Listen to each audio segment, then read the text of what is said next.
સરકારનું એક વાક્ય છે, બેટી બચાવો બેટી પઢાવો. ગુજરાતના લોકોએ બેટી બચાવી, બેટીને ભણાવી.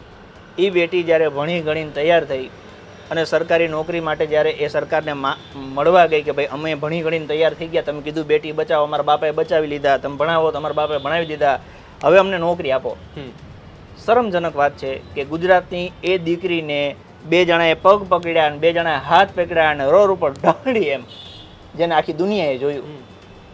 તો તમે જે વાત કરતા હતા બેટી બચાવો ને બેટી પઢાવો, એ કયા હદે સાર્થક? સ્લોગન તો સરકારનું જ છે. એમની સાર્થક ક્યાં થયું? એ તમે એટલા માટે કહેતા હતા કે એને ભણેલી ગણેલી છોકરીને રોડ ઉપર ઢહણીશું, આનંદ લેશું, જેને દુનિયા આખી જોહે. અરે બુડી મરવું જોઈએ આ સરકારે. તમે નોકરી ન આપી શકો. બીજું કે માની લો કે આ પોલીસની પરીક્ષા છે, હવે આના માટે ભરતી બોર્ડ હોય, તો વિદ્યાર્થીને કંઈ પણ તકલીફ હોય તો વિદ્યાર્થી કોની પાસે જશે? ભરતી બોર્ડ પાસે. ભરતી બોર્ડના અધ્યક્ષ મળવા ના પાડી દેશે, મળતા જ નથી. હવે માની લો કે પ્રોવિઝનલ આન્સર કે આવી, કે પેપર પતી ગયું, પ્રોવિઝનલ આન્સર કે આપી, એમાં એ લોકો એવું છૂટ આપે કોઈને ભૂલ હોય તો કેવું. તો છોકરાએ રૂબરૂ જઈને રજૂઆત કરી, ઓનલાઈન રજૂઆત કરી. ઓકે, આ રજૂઆતો એમને જોઈ, સમાધાન કર્યું, 2 પ્રશ્ન રદ કર્યા. એનો મતલબ કે એમને સ્વીકાર્યું કે 2 પ્રશ્નમાં મારી ભૂલ છે. એમાં એક પ્રશ્નમાં જવાબ આવતો તો જી ન, એમાં ખાલી જી લખ્યો તો નહોતો લખેલો, એટલે એ પ્રશ્ન રદ કર્યો.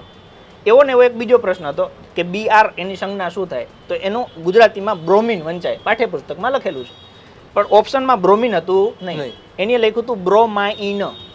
એટલે વિદ્યાર્થીને એમ કે આ પ્રશ્ન ખોટો છે તો આપણે એને મૂકી દઈએ તો આપણે માર્ક્સ મળશે. તો જીન વાળો પ્રશ્ન રદ કર્યો, બ્રોમાઇન વાળો પ્રશ્ન રદ ન કર્યો, રહેવા દીધો એમને. ઓકે, એટલે છોકરાઓએ પાછી રજૂઆત કરી કે ભાઈ આ તમે એક સુધાર્યું છે પણ હજી બીજા બધા સુધારા બાકી રહી ગયા છે. ઓકે, તો કે જે અમારે કરવાનું તો અમે કરી દીધું, હવે ન થાય એમ, હવે ન થાય. એટલે વિદ્યાર્થીઓ કીધું કે ભાઈ આપણે બધા મળવા જઈએ. મળ્યા એટલે એમને કીધું કે જે મૂકવાનું તો એ ઓફિશિયલી અમે મૂકી દીધું છે, આમાં કોઈ ચેન્જીસ નથી. તો અધ્યક્ષને મળવાની વાત કરી વિદ્યાર્થીઓએ, તો અધ્યક્ષે કશી ના પાડી દીધી. તો હવે વિદ્યાર્થીઓ કોને પાસે જાય? એટલે વિદ્યાર્થીઓએ નક્કી કર્યું કે આપણે ક્યાંક રજૂઆત કરીએ.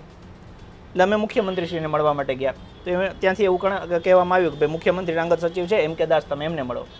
તો અમે 2 જણા શિક્ષક હતા, હું અને વૈભવભાઈ ભંડેરી, એ સુરતથી આવેલા, 8 વિદ્યાર્થીઓ આવેલા. તો અમે જ્યારે મળવા ગયા ત્યારે વિદ્યાર્થીઓને અંદર એન્ટ્રી ના આપી.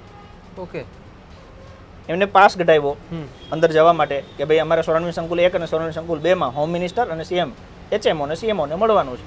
પાસ આપ્યો, એન્ટ્રી ન આપી. એ છોકરાનું વાંક શું? એ ગરીબ ઘરના છે, એ તૈયારી કરે છે, એ પોતાની વાત ન મૂકી શકે? એની જગ્યાએ કોઈ બિઝનેસમેનનો દીકરો હોય તો પરમિશન, એ વગર પરમિશન એની ગાડી અંદર જાય.